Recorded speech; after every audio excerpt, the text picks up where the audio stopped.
Olá, eu sou o padre José Neto de França, sou sacerdote, nutricionista integrativo, influenciador digital e também escritor.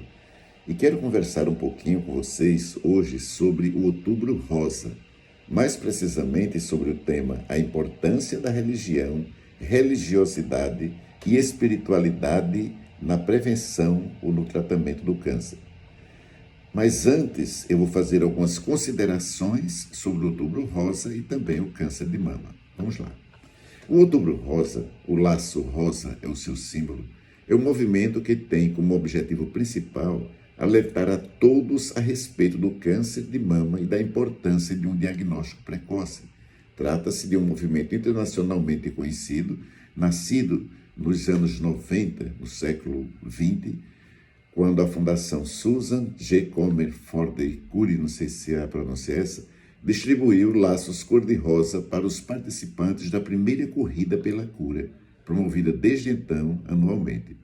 E a importância da conscientização sobre o câncer de mama está no fato de que essa chaga corporal, além de poder ser prevenida, tem cura, desde que combatida, principalmente em seu estágio inicial. Mas o que é o câncer de mama? O câncer de mama é uma doença que se desenvolve nas células da mama. Essas células se multiplicam de forma descontrolada, formando um tumor. O tumor pode se espalhar por outras partes do corpo, como por exemplo, os nossos ossos, fígado e pulmões. Quais são os principais sinais e sintomas do câncer de mama? Caroço ou nódulo na mama, geralmente endurecido, fixo e indolor, ou seja, sem dor. Pele da mama avermelhada ou parecida com casca de laranja, alterações do bico do peito, chamado mamilo, saída espontânea de líquido de um dos mamilos, linofodos, ou seja, pequenos nódulos no pescoço ou na região embaixo dos braços, ou seja, nas axilas. Fatores de riscos para o câncer de mama, quais são?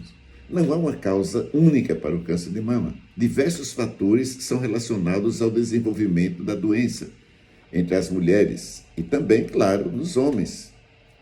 Envelhecimento, no caso das mulheres, determinantes relacionados à vida reprodutiva da mulher, como primeira menstruação antes dos 12 anos, não ter filhos, primeira gravidez após os 30 anos, parar de menstruar, a menopausa após os 55 anos, uso de contraceptivos hormonais, estrogênio, progesterona, ter feito terapia de reposição hormonal, estrogênio, progesterona também, principalmente por mais de 5 anos. Histórico familiar de câncer de mama em mulheres, principalmente antes dos 50 anos. O caso de câncer de mama em homem. Consumo de álcool, atenção. Excesso de peso após a menopausa. Atividade física insuficiente, menos de 150 minutos de atividade física moderada por semana. Exposição frequente a radiações ionizantes, raio-x, tomografia computadorizada, mamografia, etc, etc. História de tratamento prévio com radioterapia no tórax. E qual a importância da conscientização? A conscientização sobre o câncer de mama é fundamental para o diagnóstico precoce e o tratamento eficaz da doença. É importante que as mulheres conheçam os sinais e sintomas do câncer de mama e procurem um médico imediatamente se notar alguma alteração. Mas como conhecer, como o câncer de mama é detectado? Como preveni-lo? Não existe uma forma de prevenir completamente o câncer de mama. No entanto, existem algumas medidas que podem ajudar a reduzir o risco, como, por exemplo, manter um peso saudável. É aí que entra a questão da nutrição. Então, não é você comer tudo o que você quer, mas aquilo que você precisa para você manter o seu índice de massa corporal dentro dos padrões em relação à sua altura, em relação ao seu peso. Praticar atividades físicas regularmente, então cuidado com o sedentarismo, evitar o consumo excessivo do álcool, atenção, amamentar por pelo menos 2 anos, no caso da mulher, quando tem seus filhos, evitar a exposição à radiação ionizante, então muito cuidado, realizar o autoexame das mamas todos os meses e a mamografia, se for necessária, a cada 2 anos, a partir dos 40 anos de idade. A ultrassonografia das mamas, realizar os exames bioquímicos marcadores de câncer, aí você tem que ver com o seu profissional de saúde. O diagnóstico precoce é fundamental para o sucesso do tratamento, pois aumenta as chances de cura, no caso você já está com câncer de mama.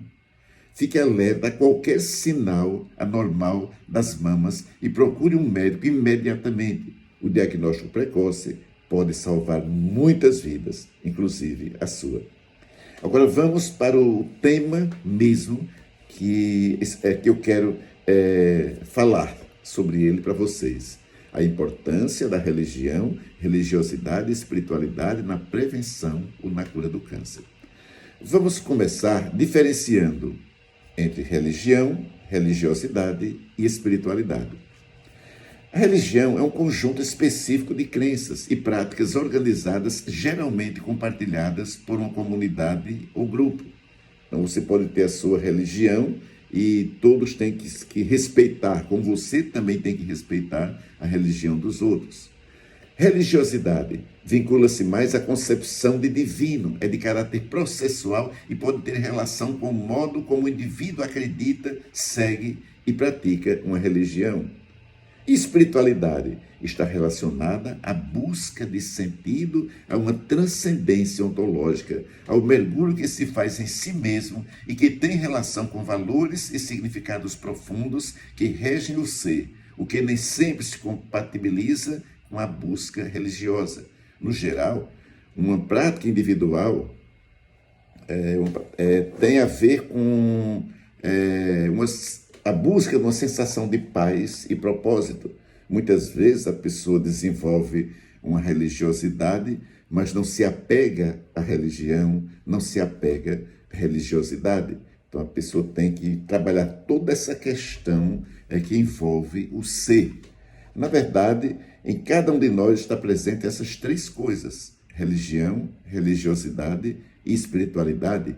Mesmo quando a gente negue alguma coisa em relação a Deus, em relação a um ser divino, no caso de não ter uma religião específica, mas nós não deixamos de ter vestígios dessas 3 coisas dentro de nós. A fé ela é essencial para a prevenção e para a cura de todos os males. Isso não resta dúvidas. Inclusive, existem estudos a respeito disso. Algumas passagens bíblicas nos falam sobre a questão da cura espiritual ou da cura de qualquer doença. Por exemplo, João, no capítulo 6, versículo 63, o Espírito é que vivifica, a carne para nada serve. As palavras que vos disse são Espírito e vida.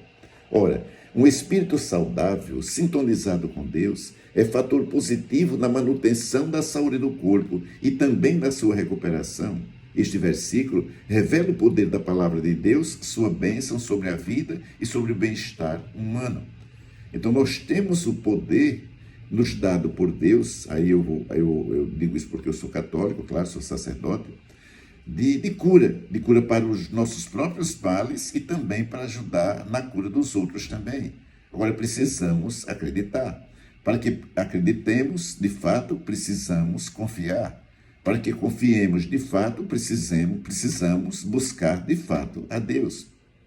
Uma outra passagem interessante, Lucas capítulo 4, versículos 18 e 19.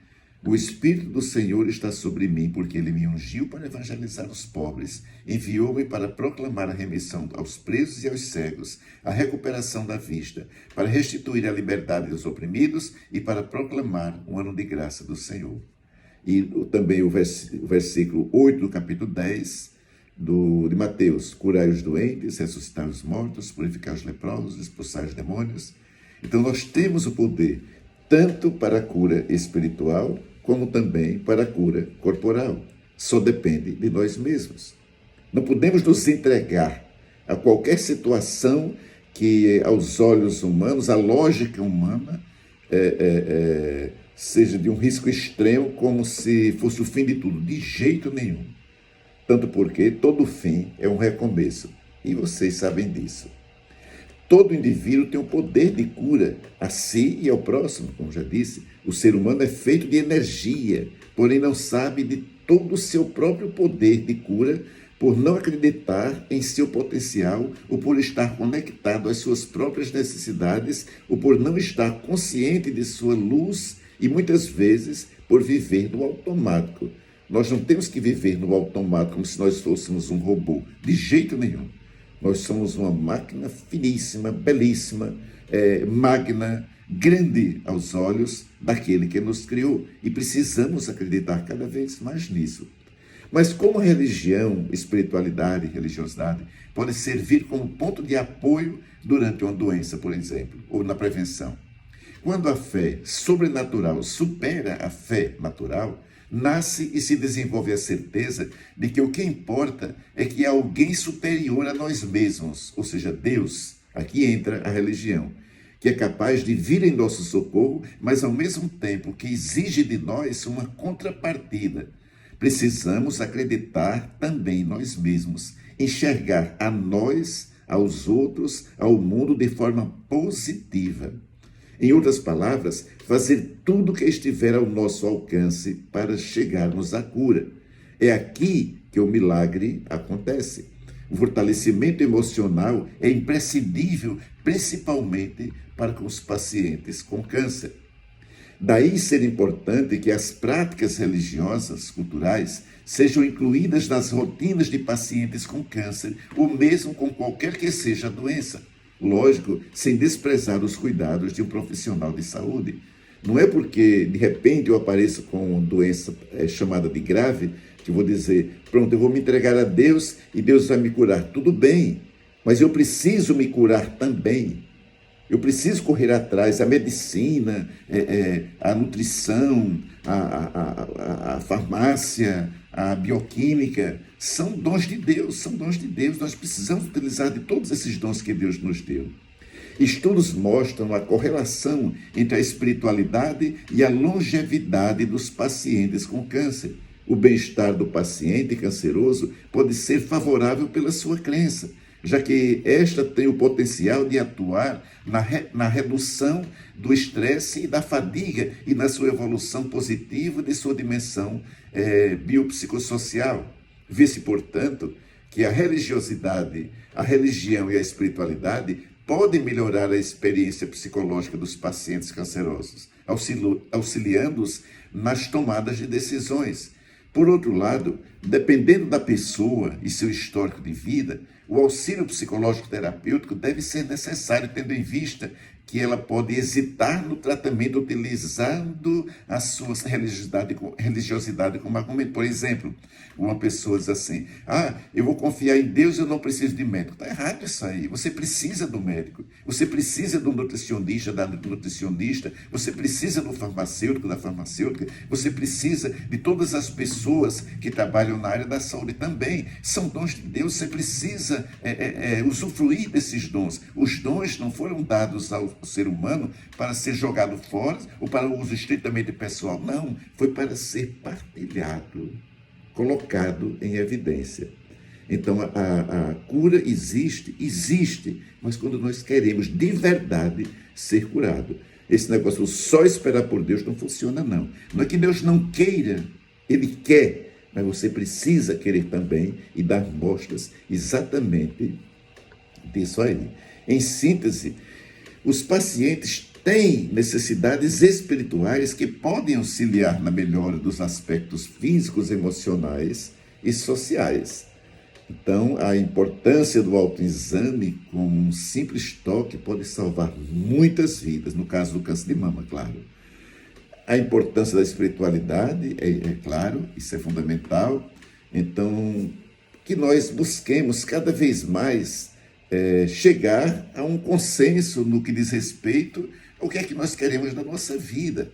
Nós temos altos e baixos, nós temos momentos bons e momentos ruins da vida, nós temos alegrias, nós temos tristezas, isso faz parte da vida humana. Mas o que deve prevalecer é a boa vontade, é o senso comum. Não é porque eu acho que eu estou com tal ou tal doença que eu vou me entregar de jeito nenhum, de jeito nenhum. Enquanto existir vida, existe esperança. Aí tem um ditado que diz assim: a esperança é a última que morre. Jamais perca a sua esperança. Confie em você. Acredite que você pode prevenir todas essas questões. Acredite que você pode ser curado ou curada no caso de adquirir essa chaga social que é o câncer. Mas acredite sobretudo em Deus, tá bom? Tchau.